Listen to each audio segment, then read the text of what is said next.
Robert কিওসাকির বিশ্ববিখ্যাত বই rich dad poor dad. এই বইটা কিন্তু অনেকেরই টাকা পয়সা নিয়ে চিন্তাভাবনার জগৎটা একেবারে নাড়িয়ে দিয়েছে। তো চলুন আজ আমরা এর মূল ধারণাগুলো একটু সহজভাবে বোঝার চেষ্টা করি।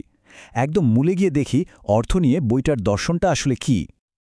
একবার ভাবুন তো, একই জীবনে দুজন বাবার কাছ থেকে টাকা নিয়ে দুটো একদম দুই মেরুর পরামর্শ পেলে কি হতে পারে।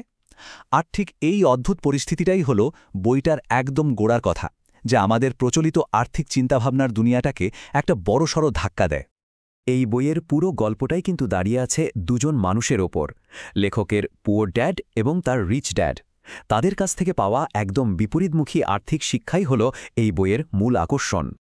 ব্যাপারটা তাহলে পরিষ্কার করা যাক। পুয়ার ড্যাড ছিলেন লেখকের নিজের বাবা, একজন হাইলি এডুকেটেড সরকারি কর্মকর্তা। আর অন্যদিকে রিচ ড্যাড ছিলেন তার বন্ধুর বাবা, একজন তুখোর ব্যবসায়ী।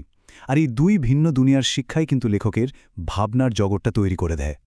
মানে এই দুই বাবার চিন্তাধারার মধ্যে পার্থক্যটা ছিল বলতে গেলে আকাশ পাতাল। একজনের ভাবনার সাথে আরেকজনের ভাবনার কোনো মিলই ছিল না, আর তাদের এই সম্পূর্ণ বিপরীত দর্শনটাই বইটাকে এত ইন্টারেস্টিং করে তুলেছে। তাহলে পার্থক্যটা ঠিক কোথায় ছিল? দেখুন, একদিকে পুয়ার ড্যাড সবসময় বলতেন, ভালো করে পড়াশোনা করো, ভালো ডিগ্রি নাও, আর একটা নিরাপদ চাকরি জোগাড় করো। অন্যদিকে রিচ ড্যাডের পরামর্শ ছিল ঠিক তার উল্টো, শুধু চাকরির পেছনে না ছুটে অ্যাসেট বা সম্পদ তৈরি করো, আর সেই সম্পদকে দিয়েই আরও টাকা রোজগারের রাস্তা বের করো। এই বইয়ের সম্ভবত সবচেয়ে জরুরি যে শিক্ষা, যেটা জানতেই হবে, সেটা হলো অ্যাসেট আর লায়াবিলিটি, মানে সম্পদ আর দায়ের মধ্যে পার্থক্যটা বুঝতে পারা। কিওসাকির মতে আর্থিকভাবে স্বাধীন হওয়ার আসল চাবিকাঠিটা কিন্তু এখানেই লুকিয়ে আছে। আর এই কথাটা দিয়েই যেন পুরো বইটার মূল সুরটা বাঁধা হয়ে যায়। আমাদের স্কুল কলেজ হয়তো ভালো কর্মচারী হতে শেখায়, কিন্তু টাকা পয়সা ম্যানেজ করা বা টাকা দিয়ে টাকা বাড়ানোর কৌশলটা কিন্তু প্রায় শেখানো হয় না। রিচ ড্যাডের মতে অ্যাসেট বা সম্পদের সংজ্ঞাটা কিন্তু একদম জলের মতো সোজা, জটিল কিছু না, একদম সহজ হিসাব। যে কোনো জিনিস যা নিয়মিতভাবে পকেটে টাকা নিয়ে আসে সেটাই অ্যাসেট। ধরুন, একটা বাড়ি থেকে যদি ভাড়া আসে বা স্টক থেকে ডিভিডেন্ড আসে, ব্যাস ওটাই অ্যাসেট। আর অ্যাসেটের ঠিক উল্টো জিনিসটা হলো লায়াবিলিটি বা দায়। এটারও সংজ্ঞাটা খুব সোজা, যা কিছু পকেট থেকে টাকা বের করে নিয়ে যায়, যেমন ধরেন গাড়ির লোন বা ক্রেডিট কার্ডের বিল। বইটার সবচেয়ে বড় কথাটা হলো ধনীরা অ্যাসেট কেনে, আর মধ্যবিত্তরা প্রায়ই লায়াবিলিটি কিনে, ভাবে যে তারা অ্যাসেট কিনছে। এখানেই আসল খেলাটা। তো বইটা তো দারুণ, কিন্তু সবকিছুরই তো ভালো মন্দ দুটো দিক থাকে, তাই না?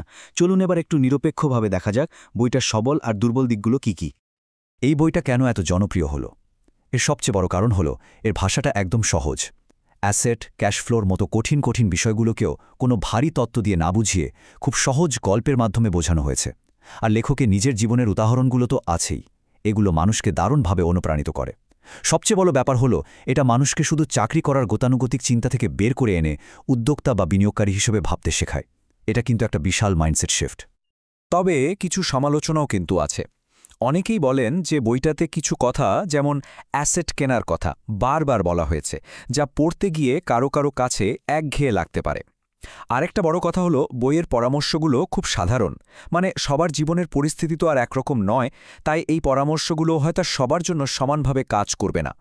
তাহলে ভালো মন্দ সব মিলিয়ে এই বইটা থেকে আসলে কি শেখার আছে? এর আসল শিক্ষাটা কি? দেখুন, আসল কথা হলো রিচ ড্যাড পুয়ার ড্যাড কোনো ম্যাজিক ফর্মুলা না যে পড়লেই ধনী হয়ে যাওয়া যাবে। এটা আসলে একটা মাইন্ডসেট চেঞ্জ করার গাইডবুক। টাকা নিয়ে আমাদের যে পুরনো ধ্যান ধারণা, সেটাকে একেবারে নাড়িয়ে দেয়। এর মূল কথাই হলো টাকার পিছনে না ছুটে এমন ব্যবস্থা করা যাতে টাকা আমাদের জন্য কাজ করে। আর ঠিক এই কারণেই যারা নতুন করে নিজেদের ফিন্যান্সিয়াল জার্নি শুরু করতে চায়, বিশেষ করে তরুণ প্রজন্ম, তাদের জন্য এই বইটা একটা অসাধারণ স্টার্টিং পয়েন্ট হতে পারে। তাদের জন্য এই বইটা কিন্তু একটা অমূল্য জিনিস। সবশেষে একটা প্রশ্ন রেখে যাই ভাবার জন্য। আজকের এই আলোচনার শেষে প্রত্যেকেই নিজেকে একবার জিজ্ঞেস করতে পারে, পুয়ার ড্যাডের চিন্তাভাবনা নাকি রিচ ড্যাডের দর্শন, কোনটা আসলে আমাদের জীবনটাকে চালাচ্ছে?